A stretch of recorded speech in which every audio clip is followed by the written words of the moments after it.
people who are about to tune in, I'd like to thank you and honor you for being here. This is just a quick interview. And by the way, we have a very special guest today. It's going to be a 30-minute interview.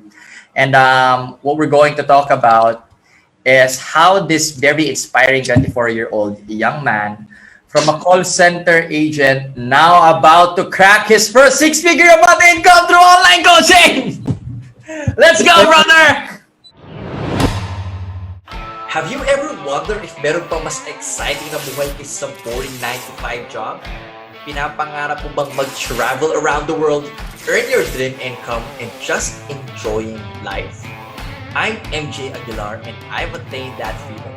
Wala nang Monday to Friday digmaan sa rush hour traffic, no more boss, and no more time in and time out. This channel is for you. Cheers to your freedom. Nice. Man, your breakthroughs this year, your accomplishments, your story is very inspiring. But also not more than that, but also who you are, your beingness, the way you deliver your message online. You're very courageous, which I admire the most. And we got a lot of topics to cover about today. But this is gonna be a straight up interview. And for those people na nag-tune in ngayon, if you see that if you can hear my audio clear, please type clear on the comment section below kasi hindi ko marinig, hindi ko ma-check. So just allow me to check in if my audio is clear. Okay. So Arvin! Yo! What's up, bro? Arvin, again, thank you so much for being here. It's a pleasure for us to hear from you, to hear your story. To learn your best practices in terms of you creating results in terms of your online business. And probably for the people who are watching right now, they get to see a glimpse of how beautiful this business is. Yes, sir. Arvin, tell us about what you do or what exactly you're doing in terms of coaching. What do you coach people about? So, bro, I coach people about financial coaching, but even beyond that, I go towards wealth coaching and most probably kind of entering that realm sa ating what we call business coaching, bro. Yeah, because total, yun na rin yung ginagawa natin eh. So, I just really love what I'm doing na umabot all in that kind of level na. But yeah, financial coaching is the main platform and I truly enjoy helping people, especially in times of crisis, build their own wealth. And most importantly, as of now, we're in risk management mode. Be in a situation where they can protect themselves from any financial crisis. Furthermore, yun, bro. That's very good, though. And hearing your story, you actually started in the BPO industry as a call center agent, just to bust some myths and some questions with people nakakausap ko through DMs, through PMs, and probably even you. They also want to be a online coach as well. When you got on board with us, do you have any prior experience around coaching? Do you have any certification? Paano mo ito natutunan? Paano mo ito nagagawa ngayon? Actually, bro, yung mga past experience ko ng coaching, ako na sa receiving end. But that was a very different form of coaching. I don't even know if you can consider that in a coaching, in a way na yung coaching na alam natin ngayon, kumpara sa before. Do you consider yung sa bro, yung sa call center? Kasi ako, dami kong mali. Pag nagre-reply ako minsan before, and every time nagkakamali ako, I always get coached by probably my supervisor. Arvin, ba't sinabi? Ganyan. Ganyan, yung mga klaseng coaching. But, I realized it was purely in the purpose for the company. So, yun yung parang difference. Dito kasi ang coaching natin, bro, is more of parang for our growth. Grabe, bro. That's what I've, fallen in love with dito sa culture natin. Also, I've been an athlete kasi before. So, na-experience ko, bro, yung pagiging isang player that's kino-coach ka. Experience ko masigawan, experience ko ma-praise. I've experienced it all. So, ayun, bro. That's my experience sabihin natin ng coaching. That's very good. So, basically, ako rin bro. I didn't even graduate college. Wala akong certification sa coaching. But for the past 8 years, coaching has been my main source of food on the table. And this is what I've been doing for around 8 years already, starting in the dating tips, relationship tips. And right now, been 4 years with the financial coaching. And with the Go Coach, I don't know if you've heard about it. Yung level 4 ng program natin ng IM Plus Coaching. That's the program, or that's the level where we actually teach people the science, the process of coaching, which is our main foundation is ontological coaching, and that's our ontological coaching is the science of human being, which we talk about body language, and which in terms of coaching that you're doing right now, yun Uh, actually yung method na grow method, the goals, reality, options, and what now or what's next, yeah, or what's next? FP process, that's actually our foundation in terms of coaching. Even me, when I'm actually coaching my own team, yun lang din yung process ko. Grow. So as you master that foundation, you can actually coach pretty much easily dito sa Uh, dito sa sinisimulan mong business coaching, because that's it. Even if you don't have any background in terms of the niche that you're serving right now, which is financial or wealth building, and mhm. you entering into the business coaching, even if you don't have background, you can pretty much coach them effectively and deliver value by understanding the simple method. So Arvin, you're really doing great in your business right now. I see you really crushing it well. And that was the time that I personally sent you a personal message in Facebook and gave you my sincerest appreciation. I don't know if you remember that. Touch Uh, on them, bro. tell us Got it. tell us about your journey. How was it in the beginning when you got started with us? What was your knowledge level in terms of you're doing right now in terms of wealth building before? And how exactly did we help you in the beginning to where you are right now, which is you're about to crack your first six-figure a month income this year through coaching, and while being completely independent of time and location?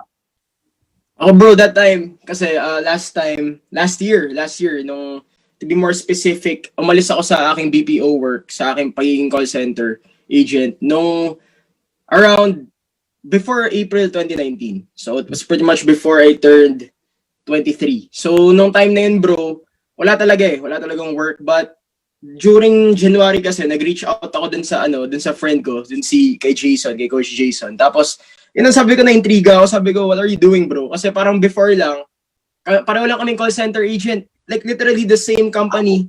Oh, yes bro. So literally the same company. Sabi ko, meanwhile, may picture siya dun na pinost sa FB, parang nakabili na siya ng 4x4.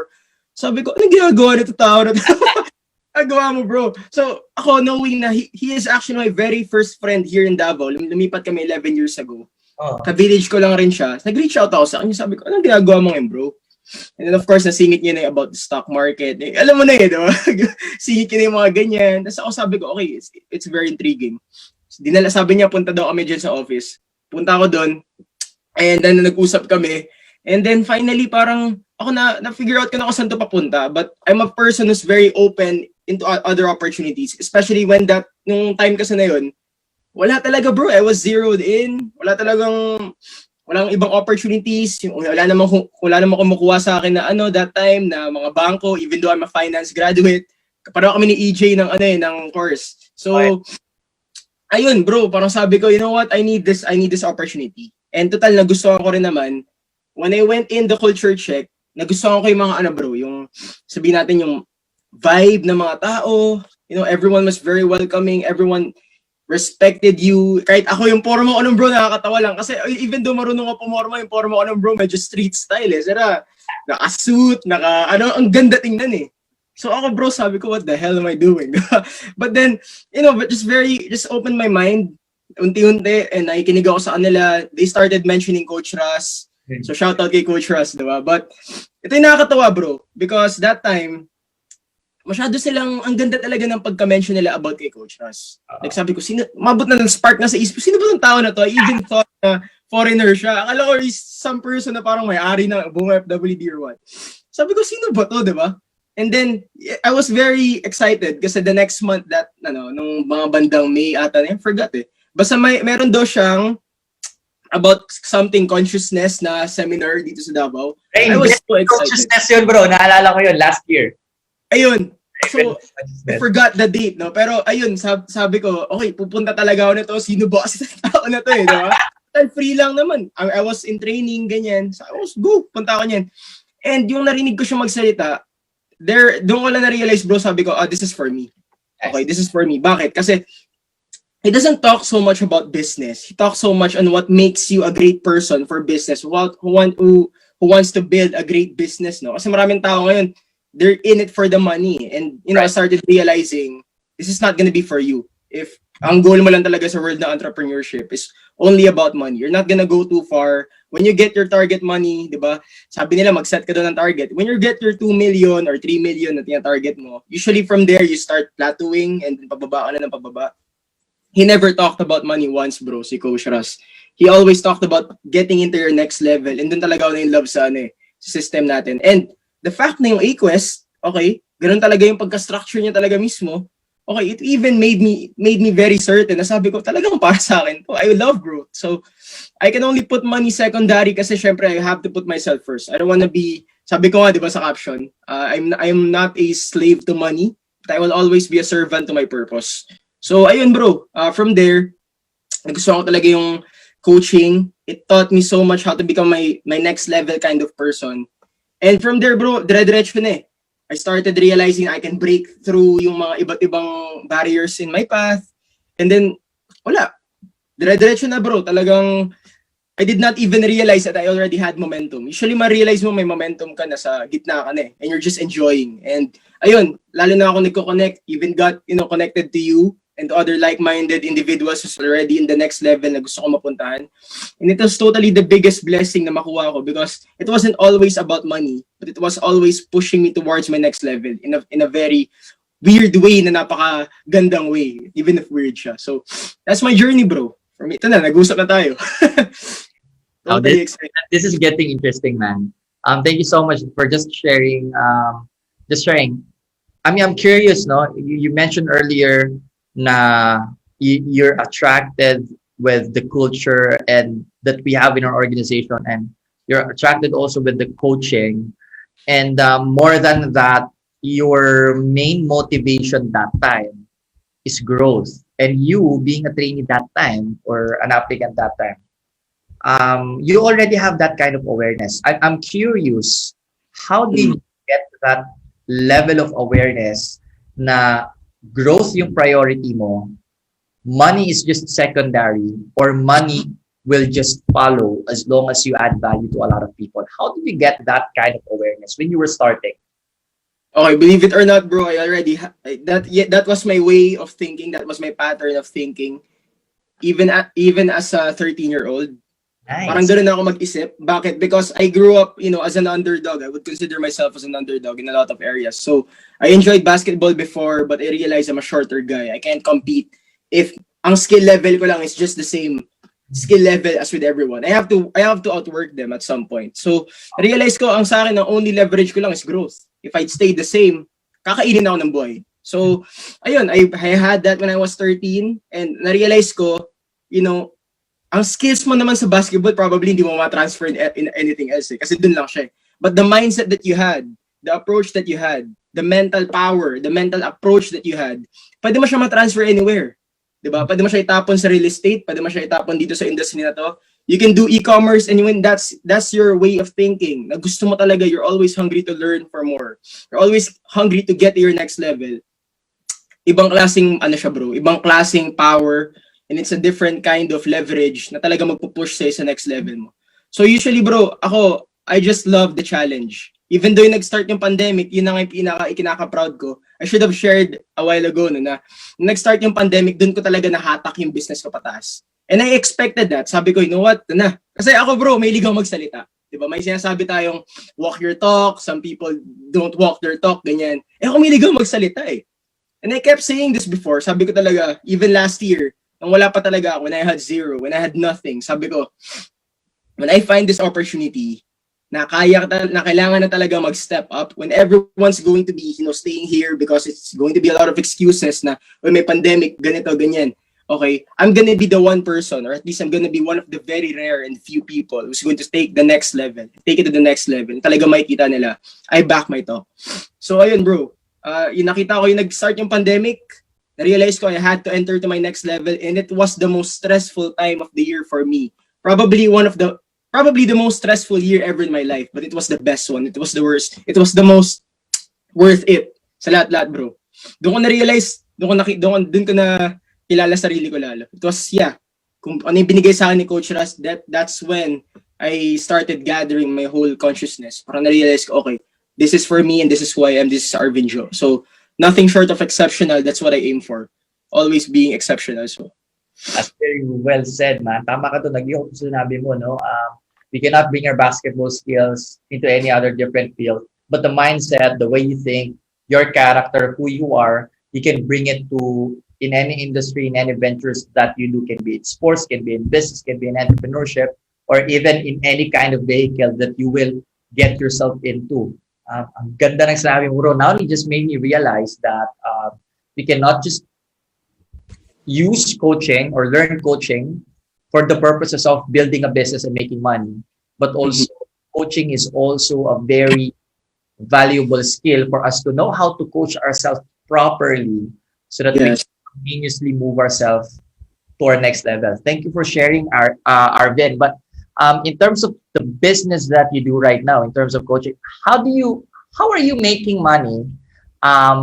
What's the process around this? Do you have a big YouTube channel or a big following in your Instagram or Facebook page? A lot of people have been sending me message or sending me questions like, baka hindi ko kaya mag-coach because kailangan ko ng malaking follower base, kailangan ko ng YouTube, hindi ako marunong magsalita, wala akong contents, nahiya ako mag-video sa YouTube. How do you do that? Bro, okay, this is going to be coming from the heart and this pure honesty here, okay? Wala akong YouTube. Meron ako pero like it's almost pwede na rin natin sabihin wala eh. Wala laman. So meron ako doon lang, wala laman. Okay. May Facebook, hindi naman ganun talaga grabe yung Facebook ko. I have, diba? Pero hindi siya ganun kagrabe. Okay? Meron din akong may Instagram ako pero as you can see, hindi pa naman ganun karami talaga yung followers ko. And I don't really post as much there. And wala rin siyang, doesn't really have anything to do with, what we're doing here in this kind of work. Okay? Right. So, to make it easier, I really don't have that kind of leverage. More of palangan diskarte talaga siya. Okay? So ngayon nga, siguro meron akong Facebook page and I get a few from there with the support of some centers of influence kasi alam naman natin you have to have that if you truly want to leverage, especially in getting started with a page kasi hindi naman pwedeng bukas, 'di ba? You already have 100,000 followers. That's impossible. 'Di ba na lang if may ginawa kang overnight success. But bro, wala talaga. Ang ginagawa ko lang, ang pinaka-process ko talaga of doing this is whenever I talk to someone, I truly make it a habit that I give the most value to this person. So that's actually a rule of the laws of success, no? If you want to work with someone, you have to give them value first. If you want to do business with someone, kailangan mo muna magbigay sa kanila ng the most value that you can give. So that in return, meron din silang kaya ibigay sa'yo. Or at least they can support you. And from there, dun ako nag-build, bro. So I make sure that I give them the most out of any situation. For example, nag-financial planning kami.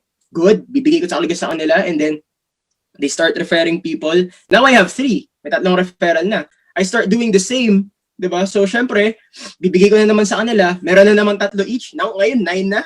Okay? And then usually bro, ganun lang ang flow sa akin. And then sa tabi nun is yung social media ko is of course, even if it's taking slow steps, okay, even if medyo mabagal pa yung steps niya, daily incremental increases sa likes or sa follows, just those small improvements day in and day out, bro, it adds up eh. And then finally ngayon, medyo malapit na rin ang mga 1,000 likes. It took a while, by the way. Pero ayun, it was very worth it, yung journey. Total, dapat sa first year mo, it's what you call apprenticeship phase. Dapat talagang kapain mo muna eh.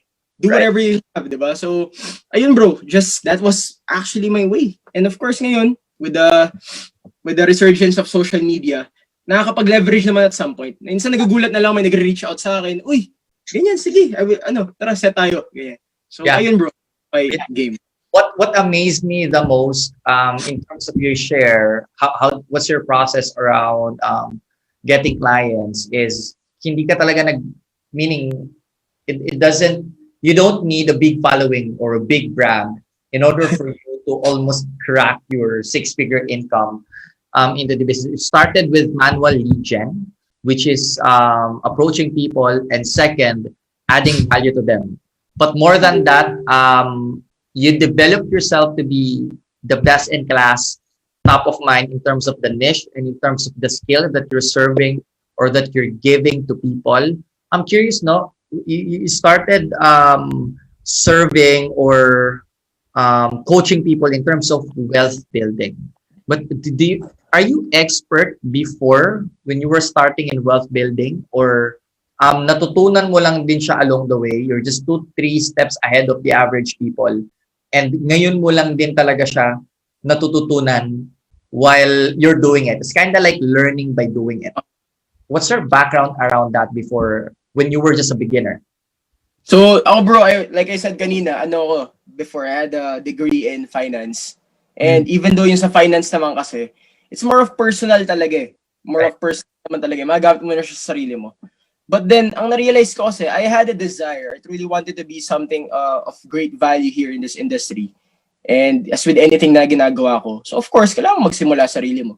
Then I started realizing na pwede mo kasi mapasa yan. If you're doing well, probably you can pass it on to the next person. Okay, but saan ba talaga nag-start to?